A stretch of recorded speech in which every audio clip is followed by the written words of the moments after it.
March 1944. Over the Pacific, somewhere between Truk and Rabaul, Lieutenant Sarah Mitchell gripped the control stick of her P-61 Black Widow, her eyes scanning the darkness through the green glow of her radar scope. The night was moonless, perfect hunting weather. Her radar operator, sitting behind her in the cramped fuselage, called out contact after contact. Bogies at 10 o'clock, 6 miles out. Sarah banked left, throttling up as her twin engines roared through the black sky. The Japanese bombers had no idea she was coming. They flew in formation, confident in the protection darkness had always provided them. Within minutes, 3 enemy aircraft were spiraling toward the ocean in flames, and Sarah was already turning toward her next target. This was the new reality of Pacific air combat, and Japanese pilots were about to learn a terrifying truth. The night no longer belonged to them. Before we jump back in, tell us where you're tuning in from, and if this story touches you, make sure you're subscribed, because tomorrow I've saved something extra special for you. 6 months earlier, September 1943, Imperial Japanese Naval Air Service Headquarters, Rabaul. Commander Yuki Tanaka sat in the briefing room listening to reports from surviving night bomber crews. The stories were becoming disturbingly consistent. Aircraft disappearing without warning in complete darkness. No visual contact with enemy fighters. No tracer fire until the final seconds. Just sudden, devastating attacks from unseen predators. Yuki had flown night missions since 1941. She understood the tactics, the risks, the advantages darkness provided. For 2 years, Japanese bombers had owned the night sky over the Pacific. They struck American positions under cover of darkness, delivered their payloads, and disappeared before dawn. Enemy night fighters were rare, poorly equipped, and largely ineffective. But something had changed in recent months. The losses were mounting. Entire formations vanished. Experienced pilots who had survived hundreds of combat hours were failing to return from routine missions. The Americans had developed something new, something the Japanese High Command did not fully understand yet. And that lack of understanding was costing lives at an accelerating rate. Yuki had joined the Imperial Japanese Navy in 1938. One of the few women accepted into flight training during a period when Japan desperately needed pilots.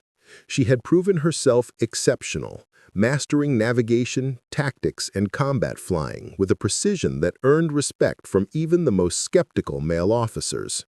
By 1941, she was leading night bombing missions against Chinese positions. After Pearl Harbor, she transferred to the Pacific Theater, flying missions against American forces in the Solomon Islands. Night bombing had always been dangerous work, but it offered certain advantages. Darkness concealed approach vectors. Enemy anti-aircraft gunners struggled to track invisible targets. Fighter interception was nearly impossible without visual contact. Japanese doctrine emphasized these advantages. Strike at night, hit hard, disappear before the enemy could respond. For the first 18 months of the Pacific War, this strategy worked brilliantly. American bases suffered devastating night raids. Supply dumps burned. Aircraft were destroyed on the ground. Personnel casualties mounted. The Americans seemed helpless against nocturnal attacks. Then gradually, things began to change. The first hints came in late 1942. Pilots reported strange occurrences during night missions. Aircraft ahead in formation would suddenly explode without warning. No searchlights had illuminated them. No visible fighters had approached. The attacks seemed to come from nowhere, as if enemy aircraft could see in complete darkness. Initial reports were dismissed as combat stress or coincidence. Perhaps American anti-aircraft gunners were getting lucky. Perhaps mechanical failures were being misidentified as enemy action. But as losses increased, dismissing the reports became impossible. By mid-1943, Japanese night bomber crews were experiencing attrition rates that exceeded daylight operations. Something was systematically hunting them in the darkness. American intelligence had been working on the night fighter problem since before Pearl Harbor. The British, fighting German bombers during the Blitz, had pioneered airborne radar interception. British scientists developed increasingly sophisticated radar sets, small enough to fit in fighter aircraft. These systems allowed night fighters to detect and track enemy bombers in complete darkness. The technology was revolutionary. For the first time in aviation history, darkness no longer provided protection. The British shared this technology with the Americans through the Tizard mission in 1940. American engineers studied British designs, improved upon them, and began developing their own airborne interception radar. By 1943, American factories were producing radar-equipped night fighters in growing numbers. The Northrop P-61 Black Widow was specifically designed for this role. It carried the SCR-720 radar system, capable of detecting aircraft up to 5 miles away in total darkness. The aircraft was heavily armed, with 4 20mm cannons and 4.50 caliber machine guns mounted in a remote-controlled dorsal turret. It was fast, maneuverable, and specifically optimized for nocturnal combat. Japanese intelligence had some awareness of these developments, but the reports failed to convey the technology's true implications. Commander Tanaka first encountered this new threat on a mission in October 1943. She was leading a formation of 9 Mitsubishi G-4M bombers, called Betty by the Americans, on a raid against American positions on Bougainville. The night was perfectly dark, no moon. Cloud cover obscured the stars. Visibility was essentially zero, traditional night fighting conditions. Her formation flew at 12,000 feet, maintaining tight spacing through instrument flying and voice communication. The target was an American airfield under construction. Intelligence indicated minimal night fighter capability. The mission should have been routine. Yuki was reviewing her navigation calculations when her tail gunner's voice crackled over the radio. "Something back there. I can't see it, but I feel it. Movement in the darkness." Yuki scanned behind her aircraft. Nothing visible, just impenetrable blackness. She keyed her radio to query other aircraft in the formation. Before she could speak, the aircraft flying 300 meters to her left exploded in a massive fireball. The detonation lit up the night sky for a brief second. In that flash of light, Yuki saw something that made her blood run cold. A large twin-engine aircraft, painted matte black, pulling up from beneath the destroyed bomber. It had attacked from below, firing directly into the Betty's fuel tanks. The enemy fighter vanished back into darkness before anyone could react. Chaos erupted across the radio. Multiple pilots reported seeing the mysterious attacker. Others saw nothing, but continued to hear explosions as aircraft died around them.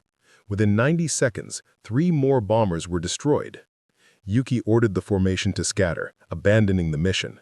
Individual aircraft dove, climbed, turned, desperately trying to escape an enemy they could not see. Her own aircraft jinked violently as her tail gunner called out phantom contacts. "Something behind us, closing, no visual." Yuki threw her bomber into a steep diving turn, pushing the engines to maximum power. The Betty was not designed for violent maneuvering, but desperation overrode normal operational limits. Her crew was thrown against bulkheads as the aircraft twisted through the night sky. Tracer fire suddenly streaked past her canopy. The invisible hunter had found her. Rounds punched through her right wing, tearing through aluminum skin. Her co-pilot screamed as shrapnel peppered the cockpit. Yuki pushed the control column forward, diving steeper, trading altitude for speed.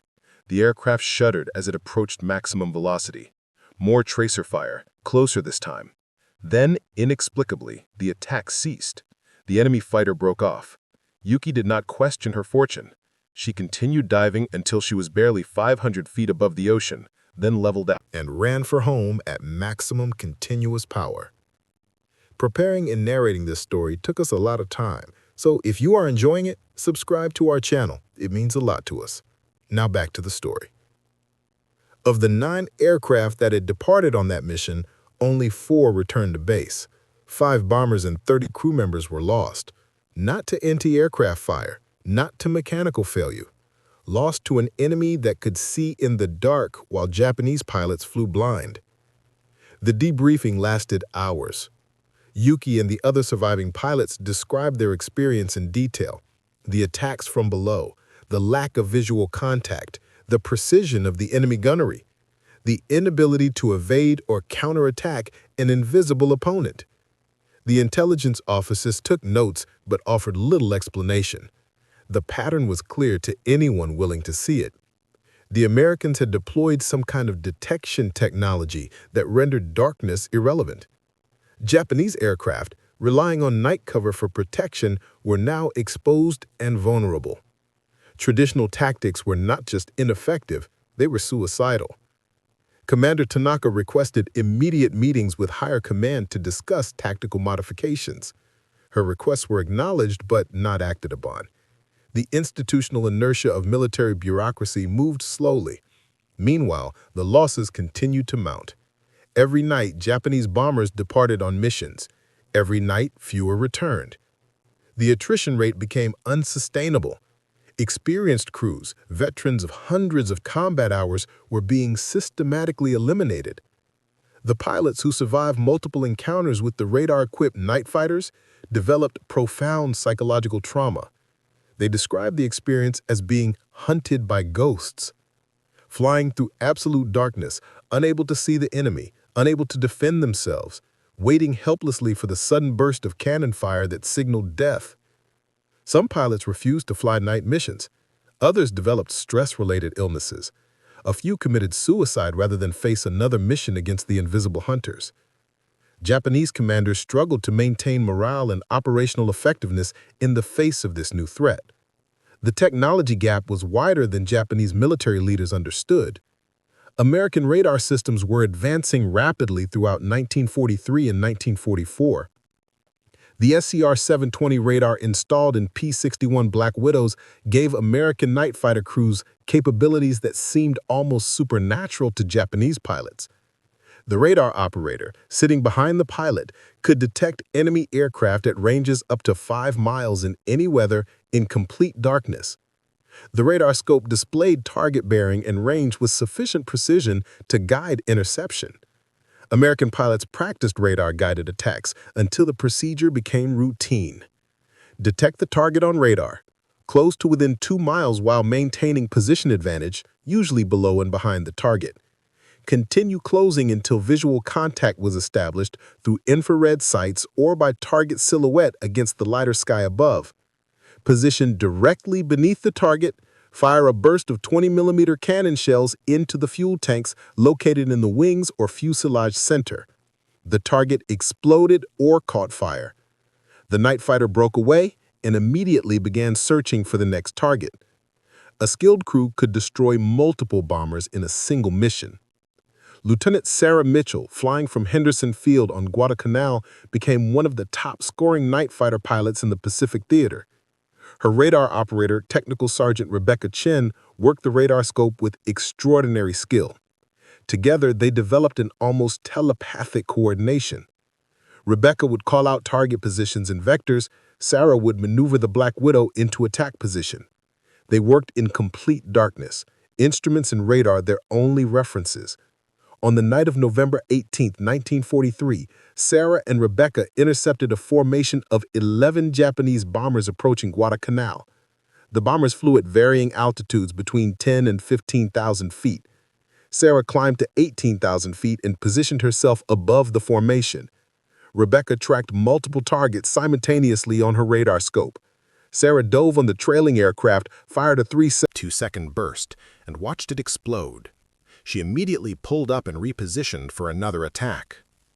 Over the next 20 minutes, Sarah and Rebecca methodically worked through the bomber formation. Target after target appeared on the radar scope, was stalked, was destroyed. The Japanese pilots had no idea they were under attack until their aircraft exploded around them. By the time the formation scattered in panic, 7 bombers had been destroyed. Sarah pursued individual fleeing aircraft, destroying 2 more before her ammunition was exhausted.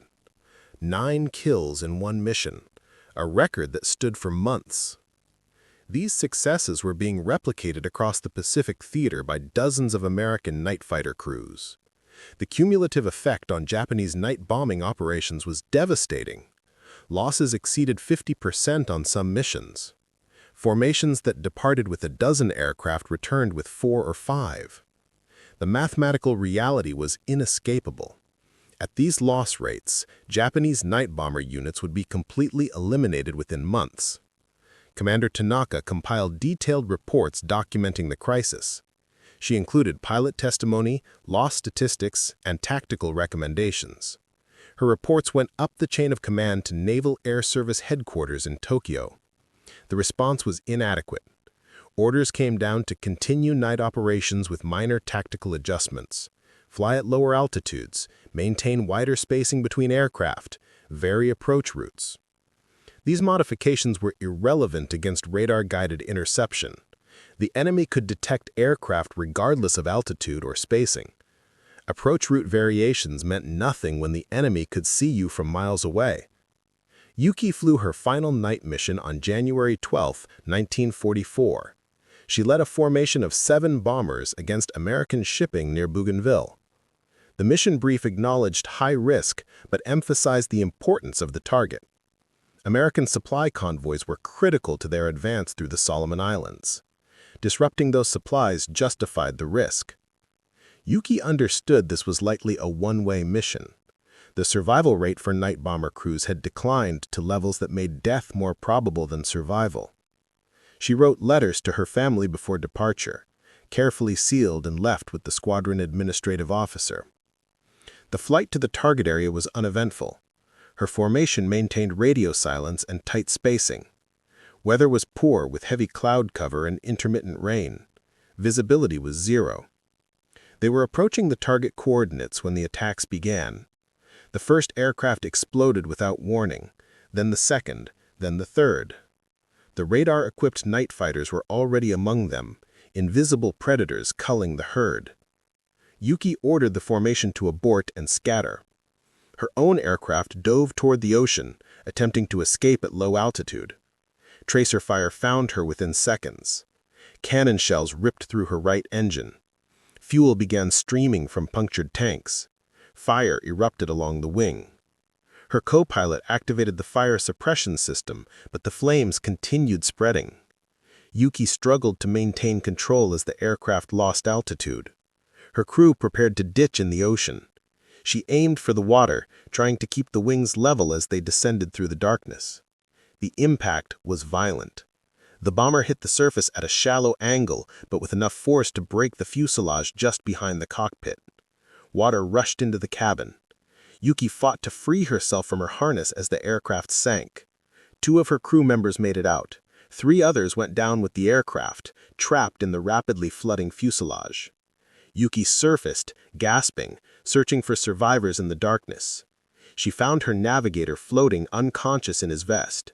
She grabbed him and began swimming away from the wreckage. Behind her, the ocean was lit by burning fuel from destroyed aircraft. The enemy night fighters had annihilated her entire formation. Of 7 bombers, none would return to base. For 3 hours, Yuki kept herself and her men afloat while waiting for rescue. Unconscious navigator afloat in the open ocean. Just before dawn, a Japanese submarine on patrol spotted them and pulled them from the water. The navigator died from his injuries before they reached port. Yuki was the only survivor from her crew, one of only 4 survivors from a mission that had sent 49 men into the night sky. Her recovery took weeks. The physical injuries healed, but the psychological wounds ran deeper. Yuki had lost her entire crew, witnessed the systematic destruction of her formation, and survived only through sheer chance. When she was cleared to return to duty, she found that her squadron barely existed anymore. The relentless attrition had reduced operational strength to a fraction of pre-war levels. New pilots arrived as replacements, young and inexperienced, rushed through abbreviated training programs. They lasted days or weeks before they too were lost to the invisible hunters. Yuki was promoted and reassigned to training command. Her combat experience was now considered too valuable to risk on frontline missions. She spent the next months at a flight school near Osaka, teaching new pilots the basics of night navigation and bombing tactics. But she could not teach them how to survive against radar-guided night fighters because she did not know herself. No Japanese pilot knew. The technology gap was too vast, and institutional denial prevented honest assessment of the problem. The American night fighter offensive expanded throughout 1944. New squadrons equipped with P-61 Black Widows and radar-equipped variants of other fighters deployed across the Pacific. Marine Corps units flew F-6F Hellcats modified with airborne radar. Navy squadrons operated similar aircraft from carriers. Even some Army Air Force units converted B-25 bombers into heavily armed, radar-equipped night intruders. The Americans were not just winning the night battle, they were dominating it so completely that Japanese night operations became virtually impossible. Statistics compiled by American intelligence painted a stark picture. In the first 6 months of 1944, radar-equipped American night fighters destroyed more than 400 Japanese aircraft in nocturnal combat. American losses in the same period totaled fewer than 30 aircraft, and most of those were from mechanical failures or accidents rather than enemy action. The kill ratio exceeded 13-to-1. These numbers represented not just tactical success, but complete operational supremacy. Japanese commanders could no longer effectively employ night bombing as a viable strategy. Lieutenant Sarah Mitchell continued her string of victories through the spring and summer of 1944. Her total score reached 27 confirmed kills, making her one of the highest-scoring night fighter pilots in any theater of the war. She developed a reputation for aggressive pursuit and exceptional marksmanship. Her radar operator, Rebecca Chen, became equally renowned for her ability to manage multiple targets and guide Sarah through complex intercepts. Together, they represented the cutting edge of American night fighting capability. Their success was not unique. Dozens of other American crews were achieving similar results. The P-61 Black Widow proved to be an exceptional weapons platform. Its powerful engines gave it speed to catch Japanese bombers. Its heavy armament ensured kills with short bursts. Its radar provided the situational awareness that made darkness irrelevant. American pilots trained extensively in radar intercept procedures, practicing until the techniques became instinctive. They learned to trust their instruments and radar operators completely, flying complex maneuvers in zero visibility with absolute confidence. Japanese responses to this technological superiority were inadequate and often counterproductive. Some commanders ordered night bombers to fly at extremely low altitudes, hoping to evade radar detection by blending with ground return clutter. This tactic occasionally worked against Older radar systems, but was ineffective against the newer SCR-720 sets, which could filter out ground clutter. Moreover, low-altitude flight increased vulnerability to anti-aircraft fire and reduced bombing accuracy. Other commanders attempted to overwhelm American night fighters through sheer numbers, launching massive formations in hopes that some aircraft would reach their targets, even if many were lost. This strategy simply provided American night fighters with target-rich environments. Sarah Mitchell once encountered a formation of 19 Japanese bombers and destroyed 6 before running out of ammunition. Her wingman that night destroyed 4 more. The remaining bombers scattered and aborted their mission. Such outcomes were typical rather than exceptional. By late 1944, the psychological impact on Japanese bomber crews had become severe. Pilots openly discussed the near certainty of death when assigned to night missions.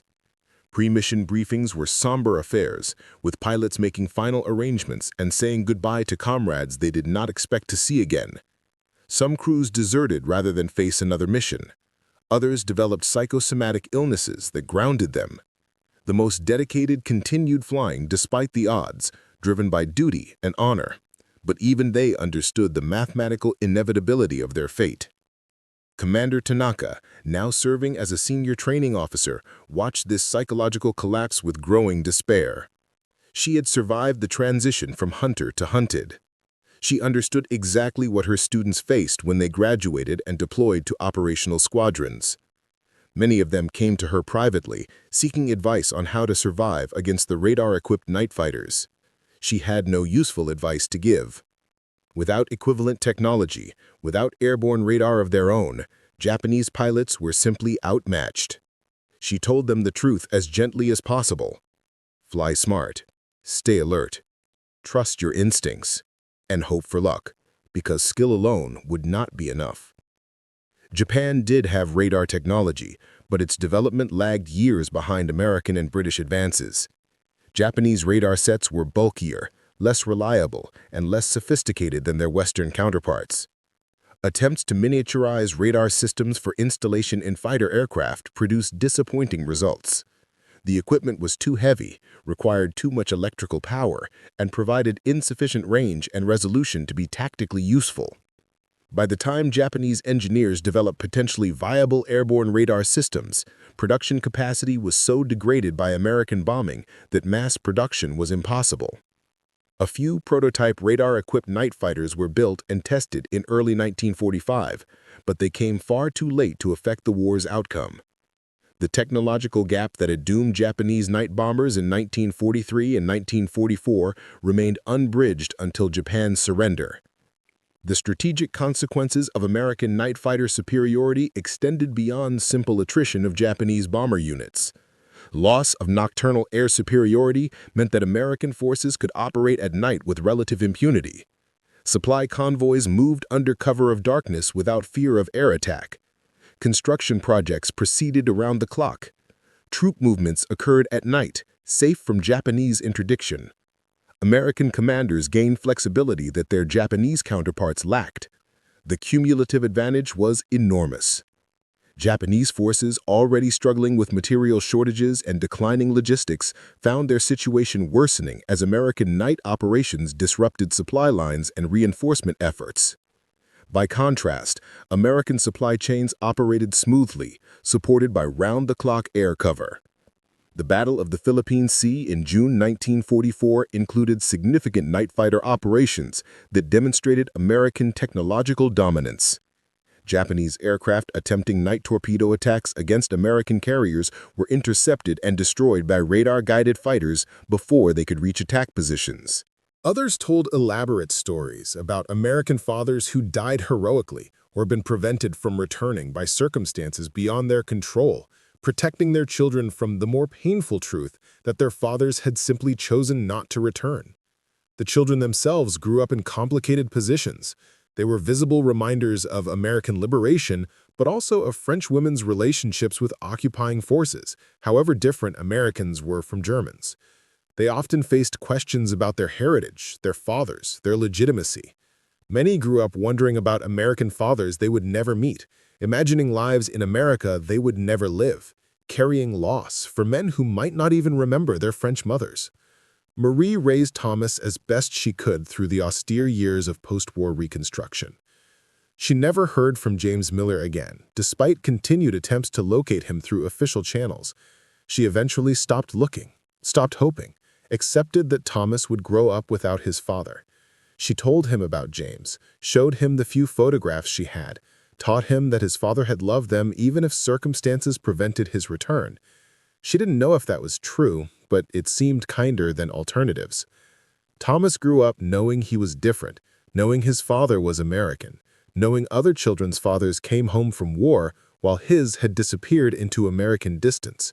The wound of abandonment shaped his identity in ways Marie couldn't fully understand or heal. He struggled with anger, with questions she couldn't answer, with a sense of incompleteness that no amount of maternal love could fill. He wasn't alone. Thousands of children grew up with similar questions, similar wounds, similar searches for fathers who existed somewhere in America but might as well have been on the moon. The broader historical impact of these 90,000 births echoes through generations. The children born to French women and American soldiers in 1945 and 1946 are now approaching 80 years old. Many spent their lives searching for American fathers or paternal relatives. Some succeeded, making contact with American siblings, discovering families who never knew they existed. Others found only closed doors, fathers who died, or families who rejected these unexpected French relations. The advent of DNA testing in recent decades has enabled new searches, connecting some of these now elderly children with American relatives through genetic databases. Support groups exist for French war children, people bound by shared experience of growing up with American fathers who disappeared. They share stories, help each other search, find comfort in community that understands what others cannot. Their existence challenges simplistic narratives about American liberation. They represent unintended consequences, abandoned responsibilities, relationships that crossed cultural and national boundaries with lasting effects that America largely forgot while France struggled to integrate. The story of these 90,000 births cannot be reduced to simple morality tales. These weren't simply stories of soldiers taking advantage of desperate women, though that happened. They weren't simply love stories interrupted by circumstance, though that happened too. They were complex human responses to extraordinary circumstances, shaped by scarcity meeting abundance, despair meeting hope, 4 years of occupation suddenly ending in liberation that brought its own complications. The women who bore American soldiers' children made choices within severely constrained circumstances. Some chose love despite risks. Some chose survival regardless of consequences. Most navigated between those extremes, doing their best in situations with no good options. Judging them from the safety of later decades, from the comfort of peace and prosperity they helped make possible through their survival, serves no purpose. Their experiences reveal truths about war's impact on civilian populations, about gender and power dynamics in military occupations, even by liberating forces, about how material inequality shapes intimate relationships, and about how the burdens of wartime relationships fall primarily on women while men move on. Marie lived until 2003, long enough to see France fully recovered, prosperous beyond anything imaginable in 1945. She watched Thomas grow up, struggle with his identity, eventually marry and have children of his own. Your technology made darkness your ally and our enemy. We had no counter to it. The Americans nodded, satisfied with her answers. One officer commented that the night fighter campaign had been even more effective than American commanders had realized. The psychological impact has been as important as the physical destruction. Post-war analysis revealed the full scope of American night fighter success. Between late 1943 and mid-1945, radar-equipped American night fighters destroyed more than 800 Japanese aircraft in nocturnal combat. This represented approximately 40% of all Japanese aircraft losses to fighter interception during that period. The loss of experienced bomber crews proved particularly damaging to Japanese operational capability. Unlike aircraft, which could theoretically be replaced through production, experienced aircrew required years to train and could not be quickly replaced.